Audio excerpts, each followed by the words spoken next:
샬롬. 오늘 또 우리 변함없이 성도들과 함께 주삼 교제를 참고하시면서 말씀 묵상의 시간을 갖도록 하겠습니다. 교재 220페이지를 시작으로 해서 함께 진행을 하도록 하겠습니다.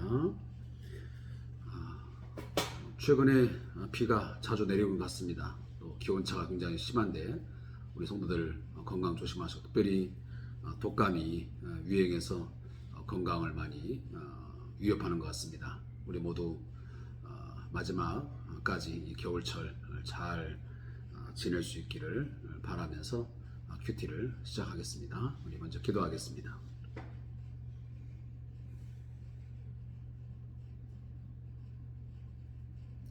여호와께서는 자기 백성을 버리지 아니하시며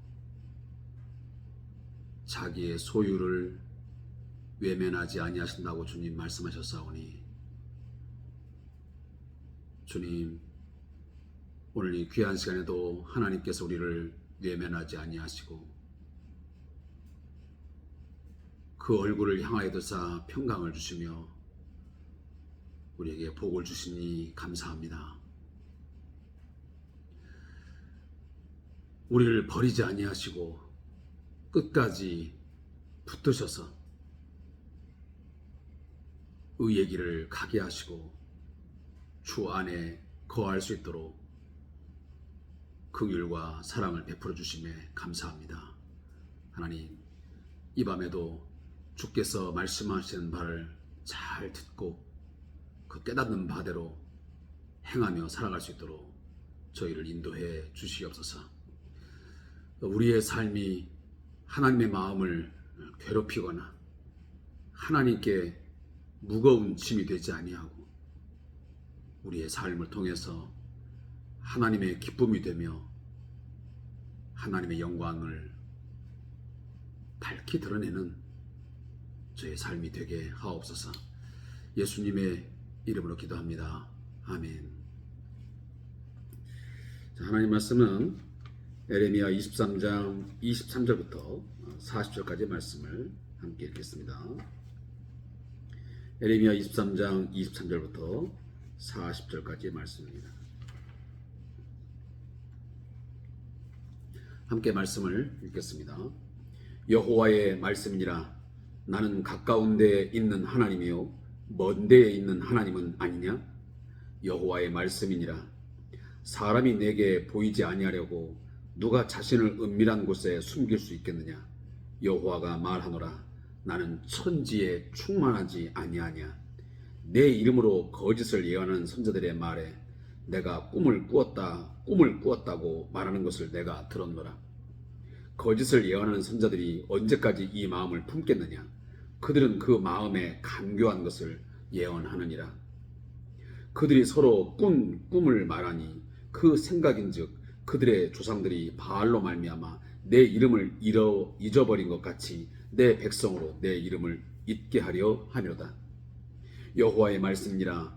꿈을 꾼 선자는 꿈을 말할 것이요 내 말을 받은 자는 성실함으로 내 말을 말할 것이라. 겨가 어찌 알곡과 같겠느냐? 여호와의 말씀이니라. 내 말이 불같지 아니하냐? 바위를 쳐서 부서뜨리는 방망이 같지 아니하냐? 여호와의 말씀이라. 그러므로 보라, 서로 내 말을 도둑질하는 선자들을 내가 치리라. 여호와의 말씀이니라. 보라, 그들이 혀를 놀려 여호와가 말씀하셨다 하는 선자들을 내가 치리라. 여호와의 말씀이니라.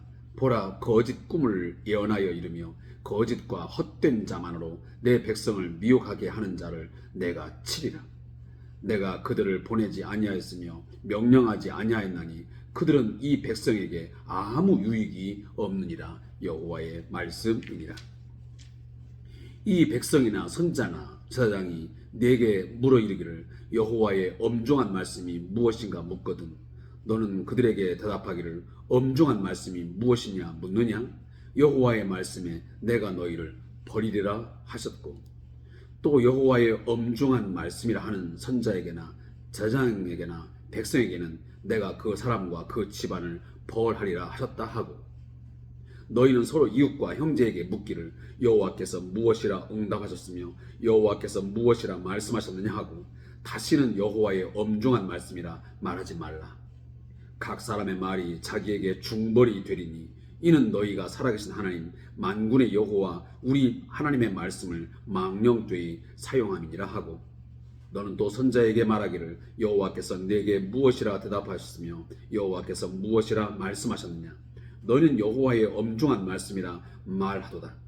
그러므로 여호와께서 이와 같이 말씀하시되 내가 너희에게 사람을 보내어 너희는 여호와의 엄중한 말씀이라 하지 말라 하였으나 너희가 여호와의 엄중한 말씀이라는 이 말을 하였은즉 내가 너희를 온전히 잊어버리며 내가 너희와 너희 조상들에게 준 이 성읍을 내 앞에서 내버려 너희는 영원한 치욕과 잊지 못할 영구한 수치를 당하게 하리라 하셨느니라. 아멘.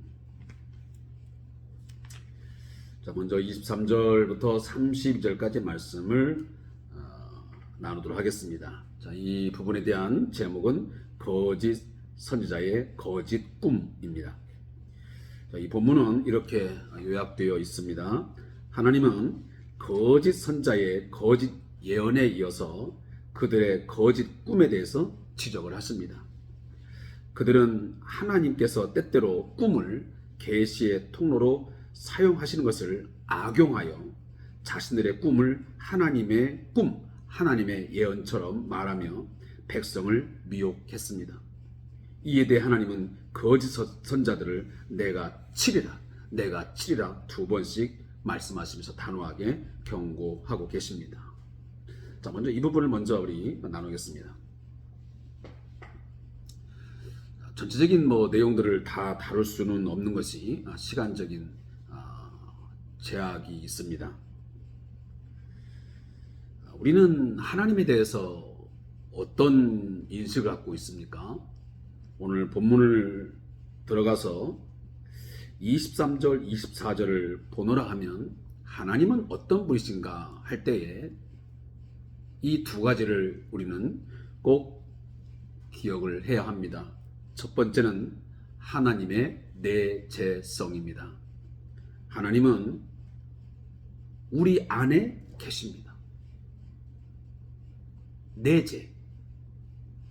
특별히 그분은 우리와 함께 하시면서 우리와 동행하시고 또 우리의 마음 가운데 계셔서 우리를 교훈하시고 책망하시고 다양한 통로를 통해서 우리 안에 내재하십니다. 그러나 그것으로만 하나님의 존재가 계시되지 않습니다. 우리가 결코 잊지 말아야 할 것은 하나님의 초월성이라는 것입니다. 우리는 내재성의 부분에서는 얼마든지 우리가 어느 정도 이해할 수 있습니다. 충분하게 나름대로 하나님이 우리 안에 계신다. 또 우리의 삶 가운데 가까이서 우리의 기도를 들으시고 이런 것들은 얼마든지 우리가 이해할 수 있는 부분이고 또 납득이 가능합니다. 그러나 이 초월성에 있어서는 많은 사람들이 망각하거나 또 부인합니다. 하나님의 초월성. 우리 인간들이 생각하고 우리들이 판단하는 그보다 훨씬 더 능가하고 더 뛰어넘는 그런 초월적인 존재라는 것입니다. 그래서 하나님의 일을 하심에 있어서 어떤 일을 행함에 있어서 우리의 생각도 우리 인간의 지혜도 그 무엇도 초월하여 역사하시고 초월하여 계시는 분입니다. 우리 인간은 문을 닫으면 이 안에서만 존재하지 저 안에는 존재할 수가 없습니다. 우리는 제한적이고 한계가 있습니다. 그러나 하나님은 초월하시기 때문에 예수님께서 초월성을 가지고 그분이 부활했을 때에 어떻게 합니까? 제자들이 문을 닫았지만 예수님이 그 안에 들어가십니다. 그런 것들은 예수님의 신적 초월성을 의미합니다. 그러나 우리 인간들은 육체적인 한계와 제한이 있기 때문에 시공간을 뛰어넘지 못합니다. 그러나 하나님은 시공간을 초월하셔서 존재하시고 일하시는 분이라는 사실입니다. 그래서 오늘 성경에 보면 나는 가까운 데에 있는 하나님이요 먼 데에 있는 하나님은 아니냐? 너희가 생각할 때 그냥 가까이에서 나를 지켜보시고 또 내 문제에 대해서 우리의 어떤 상황에 대해서 보시는 것뿐 먼 데 있는 어떤 장소를 굉장히 먼 거리에서 뭔가를 하면 하나님은 전혀 모르는 것처럼 그러니까 그분의 초월성을 인정하지 않는다는 것입니다. 인간들이. 그래서 하나님은 내가 가까운 데에서도 역사하시는 하나님이지만 나는 먼 데 있는 나는 하나님이야. 다시 말하면 장소를 초월하신다는 말이야. 다시 말하면 공간을 초월하시는 분. 우리가 무소부재라는 말이잖아요. 하나님은 안 계신 곳이 없습니다. 그 어디나 땅 끝에서 저 끝까지 그리고 하늘과 땅 그 어디에도 하나님은 존재하시고 우리의 모든 것을 꿰뚫어 보시는 분이십니다. 저희도 요양원에 이렇게 CCTV가 작동되고 있지만 이 CCTV도 마찬가지죠. 어떤 장애물이 있으면 그 이상을 촬영할 수 없습니다. 그러나 하나님은 무소부재하신 분이기 때문에 그의 눈과 그의 귀는 모든 것을 보시고 듣는 그런 초월의 하나님이라는 사실입니다. 그래서 은밀한 곳에 무슨 숨겨진다든지 은밀한 곳에서 뭔가 하나님 몰래 뭘 한다는 것은 전혀 불가능합니다. 우리는 어떤 장소에 들어가고 또 어떤 것에 하면 하나님이 듣지 않을 것처럼 하나님이 보지 않을 것처럼 우리가 행동을 하지만 결코 하나님은 그렇지 않다는 것입니다. 우리들이 그것을 애써 외면하려고 그걸 부정하려고 하지만 그렇게 하면서 우리 행동하고 우리 말하지만 하나님은 모든 것을 다 듣고 계시고 모든 것을 다 보시는 그래서 천지에 충만하시는 거예요. 그래서 우리가 요한계시록에 보면 또 가끔 그 하나님께서 성경을 통해서 일곱 영 그리고 일곱 눈 이런 얘기도 완전하신 분이라고 말이에요. 모든 것을 다 완벽하게 보시고 그리고 감찰하시는 그런 분이라는 것을 이 요한계시록이나 또 이런 등등의 말씀을 보면 분명히 드러나고 있습니다. 그래서 이 모든 것을 다 통찰하시고 감찰하시는 하나님께서 오늘 뭐라고 말씀하냐면 이 거짓 이 선자들아 내가 너희들을 지금 보지 않는다고 생각하냐? 내가 너희들이 하는 말을 지금 듣지 못한다고 생각하느냐? 천만에 내가 너희들이 무슨 말을 하고 있으며 내가 너희들이 어디 가서 어떤 행동을 하는지 내가 다 알고 있어. 너희들은 너의 꿈을 꾸어놓고 뭐라고 하냐? 이게 하나님이 주신 꿈이다. 이건 하나님의 메시지다 라고 하면서 거짓된 이 예언을 하고 너희들의 꿈을 갖고 이 꿈보다 해몽이라고 해몽을 해가지고 간교한 예언을 너희는 하고 있다. 그래서 많은 백성들로 하여금 하나님의 이름을 잊어버리게 하고 있다 라고 말씀합니다. 물론 구약에 보면 꿈을 통해서 하나님은 자기를 계시하시고 당신의 일하심을 드러내십니다. 그게 바로 이 바로에게 꿈을 꾸게 했던 것이고 또 우리가 잘 아는 다니엘의 그 상황에 보면 꿈 이야기가 꽤 많이 나오잖아요. 그래서 다니엘이 꿈을 해석하고 그러면 오늘날도 그런 방식으로 하나님께서 말씀하시느냐? 물론 매우 특별한 경우 조심스러운 이야기지만 혹 있을 수 있을지 모르겠습니다. 그러나 이것도 굉장히 조심하셔야 됩니다. 그럼 우리가 기본적으로 분명히 알 것은 과거의 이 계시 방식은 이미 종결되어지고 성경 66권이 완성되는 순간 이 성경 66권만이 우리의 신앙과 삶의 유일한 법칙이자 정확무오한 하나님의 말씀임에 우리는 분명히 믿습니다. 성경 외에서 하나님의 이 말씀, 이 유일한 법칙인 성경 66권 외에서 뭔가 하나님의 어떤 뜻을 찾으려고 하고 하나님의 어떤 마음을 읽으려고 하는 것은 이건 온전한 신앙이 아니라 그 말이에요. 어떤 꿈 이야기라고 무엇을 누가 어떤 뭘 했다 할지라도 들었다 할지라도 그것이 과연 성경의 말씀과 하나님의 말씀과 과연 부합하느냐라는 것이 하나의 기준에 해당됩니다. 누가 무슨 말을 해도 어떤 것이 보여져도 그것이 과연 성경적으로 맞는 것이냐 라고 하는 것을 보고 그것이 성경의 어떤 기준에서 위배되면 그 누구의 말이라도 그것을 우리는 믿어서도 또 인정해서도 안 됩니다. 결국은 이런 쓸데없는 이런 많은 말들이 또 꿈 이야기들이 결국은 하나님의 말씀을 외면하게 만들고 하나님의 말씀을 잊어버리게 만들고 결국은 하나님의 이름을 잊어버리고 결국은 과거에 이 남유다의 백성들로 하여금 또 이스라엘 백성들로 하여금 이 바알을 자꾸만 기억하게 한 것처럼 하나님을 잊게 하고 어떤 또 다른 대상을 자꾸만 기억하게 하는 이 마귀의 어떤 술책, 이 악한 계략에 결국은 인간들이 속는 거죠.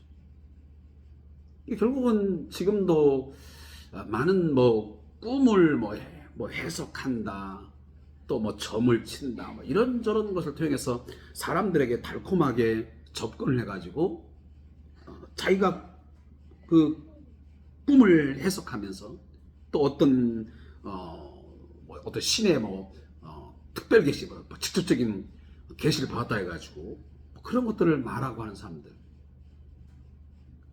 성도들 가운데 그런 말에 현혹되어서 그 사람에게 충성하고 때로는 그 사람이 신적 존재가 되어서 맹종하는 그런 일들이 오늘 우리 주위에 벌어지고 있습니다. 그래서 신앙과 또 많은 삶이 혼란스럽게 되고 때로는 가정이 해체되고 직장생활을 제대로 하지 못하고 사회가 붕괴되는 그런 상황들, 결국은 이런 이단, 이런 사이비들의 그런 종교 지도자들의 이 가르침들, 그들의 교훈들, 무슨 꿈 이야기, 직접 계시 이야기, 이런 것들이 그렇게 우리 사회를 지금 뒤흔들고 있고 교회를 매우 어렵게 만들고 있습니다. 자, 그러면서 오늘도 하나님께서 알곡과 결을 비유합니다. 그러니까 참 선자가 전하는 하나님의 예언은 알곡이라 한다면 거짓 선자의 꿈은 결국은 겨에 해당됩니다. 자, 겨가요 어찌 보면 알곡과 비슷합니다. 그러나 겨는 어떻습니까? 그 알맹이가 없잖아요. 마찬가지. 거짓 선지자의 말과 참 선자의 말은 좀 비슷한 것 같지만 그러나 그것을 깊이 있게 들어가 보면 거기는 알맹이가 없어요.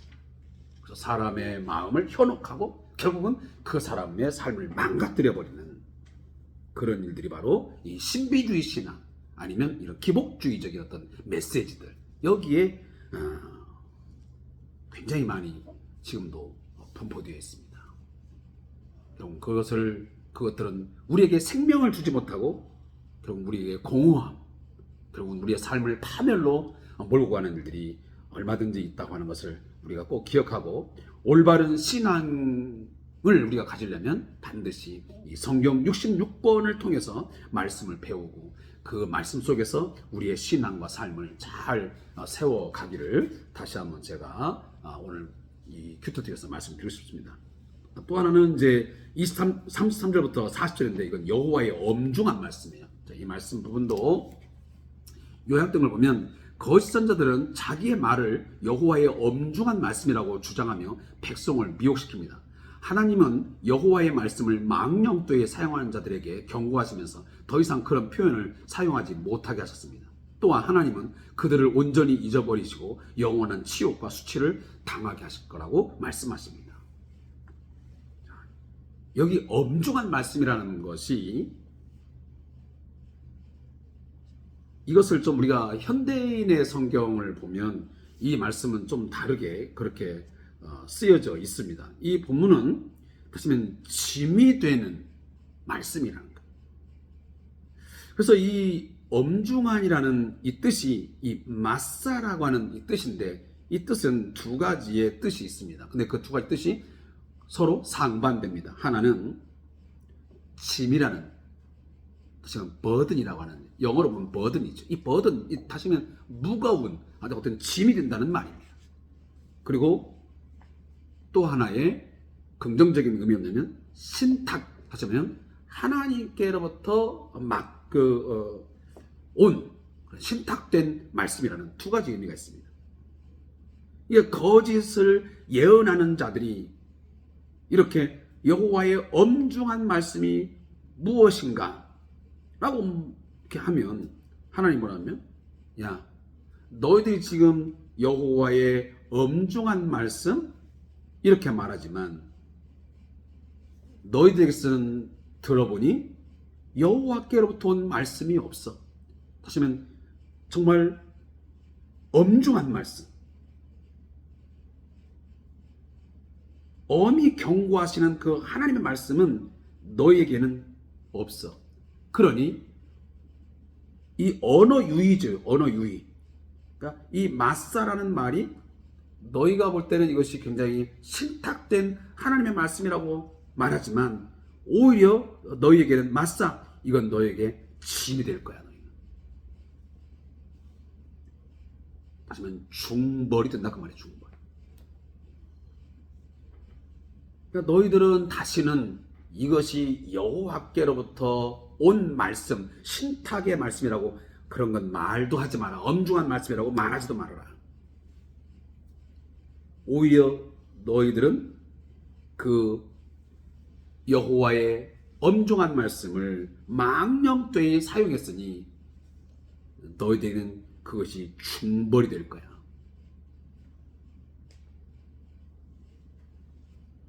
그래서 여기 보면 엄중한 말씀이라는 굉장히 지금 반복적으로 계속 나옵니다. 그러니까 엄중한 말씀이라고 그냥 엄중한 말씀.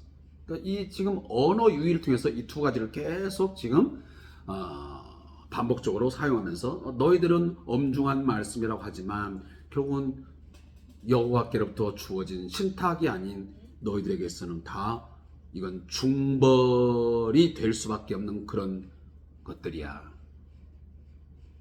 그런 것 때문에 너희들은 하나님을 잊어버리게 했고 하나님을 떠나게 했으니 내가 너희들에게 어떻게 하겠다?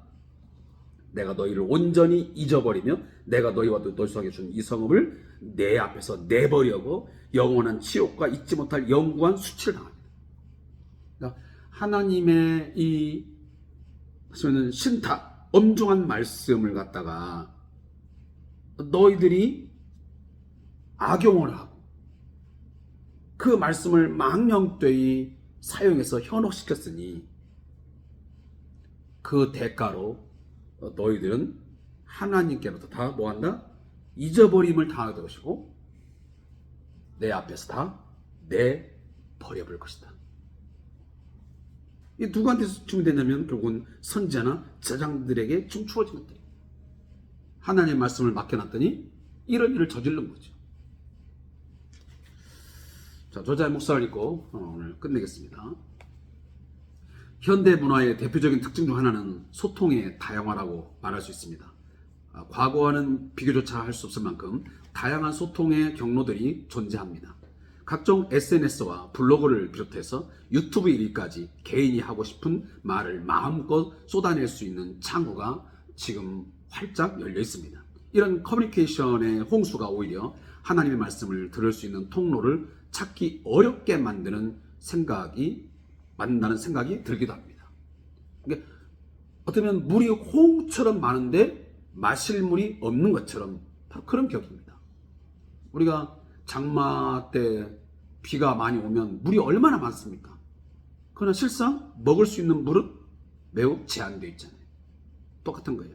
그래서 찬송가 515장에 보면 외치는 자만큼만은 생명수는 말랐어라. 라는 가사 한 말이 떠오릅니다. 하나님께서는 지금 나에게 이렇게 말씀하셨습니다라는 표현을 입버릇처럼 사용하는 목회자와 지도자들이 우리 주위에 있습니다. 그들은 하나님과의 친밀한 관계, 어떤 신적인 존재와 특별한 관계를 강조하면서 자기 말이 곧 하나님으로부터 직통으로 온 계시인 양 포장합니다. 직통 계시를 말하죠. 그래서 어떤 막 책을 써가지고 읽게 말고. 그러나 그들의 맞사, 다시 말하면 엄중한 말씀, 이 신탁이라고 하는 것은 그들의 오히려 맞사, 짐중벌이 될 수 있습니다. 그러니까 그들이 말한 것 때문에 그 말이 결국은 그 사람에게 중벌로 다가오고 엄청난 짐이 되어서 그를 괴롭힐 수 있다는 이야기입니다. 그래서 우리들이 제가 어제 그저께도 말했지만 목회자들은 특히 또 우리 지도자들은 내가 성경을 읽고 연구하고 하지만 이 메시지를 낼 때 정말 조심해야 됩니다. 함부로 그냥 내 생각, 내 말을 내고 성경이 말하는 것과는 전혀 의미가 상통하지 않는 말도 안 되는 이야기들을 가지고 가르치고 그들을 끌어간다면 결국은 그가 전한 이 신탁, 이 엄중한 말씀이 오히려 그 사람에게 매우 무거운 중벌, 짐이 되어서 그 사람을 결국은 짓누르게 되고 하나님의 진노로 다가올 수도 있다는 거예요. 그만큼 그래서 이 전하는 자, 이 가르치는 자는 그만큼 무거운 책임감이 있다라는 것을 이 본문을 묵상하면서 느껴집니다. 내가 목회자이기 때문에 얼마든지 말씀을 전할 수 있는 그런 장소와 이런 것들이 있지만 그러나 그런 것들을 함에서 얼마만큼 성경적으로 그게 바른 것이냐, 옳은 것이냐라는 것을 우리가 늘 고민하고 어떻게 보면 묻고 고뇌하면서 연구하면서 해야지 너무 함부로 쉽게 성경을 읽고 설파하거나 가르치게 되면 이건 가르침을 받는 사람도 물론 해가 될 뿐만 아니고 결국은 자기 자신에게도 엄청난 중벌로 다가올 수 있다는 것을 제가 다시 한번 전하는 것입니다. 그래서 참된 설교자는 하나님의 말씀의 엄중함을 잘 알기에 함부로 떠벌리지 않습니다. 그래서 말 한마디가 굉장히 조심스러울 수밖에 없는 거지. 우리 역시 하나님과 그분의 말씀을 경시하지 않도록 어떻게 합니까? 조심해야 돼요. 조심. 자, 기도하겠습니다. 하나님, 오늘도 주의 말씀을 묵상하면서 우리가 우리의 신앙과 삶 속에서 어떠한 자세로 살아야 되는지 깨닫게 하시니 감사합니다. 하나님의 말씀을 바르게 배우고 바르게 가르쳐서 온전한 신앙으로 세워져가며 온전하게 하나님을 바라볼 수 있는 우리의 믿음이 되게 해 주옵소서. 혹시라도 함부로 하나님 말씀을 남용하거나 왜곡하거나 경시하는 일이 있지 않도록 저희를 붙들어 주시옵시고 하나님은 그 어디에나 초월하여 계시는 그런 하나님 것을 깨달아 우리의 삶도 늘 조심스럽게 늘 경건한 삶을 살아가는데 힘쓰는 저희가 되게 해 주옵소서. 예수님의 이름으로 기도합니다. 아멘.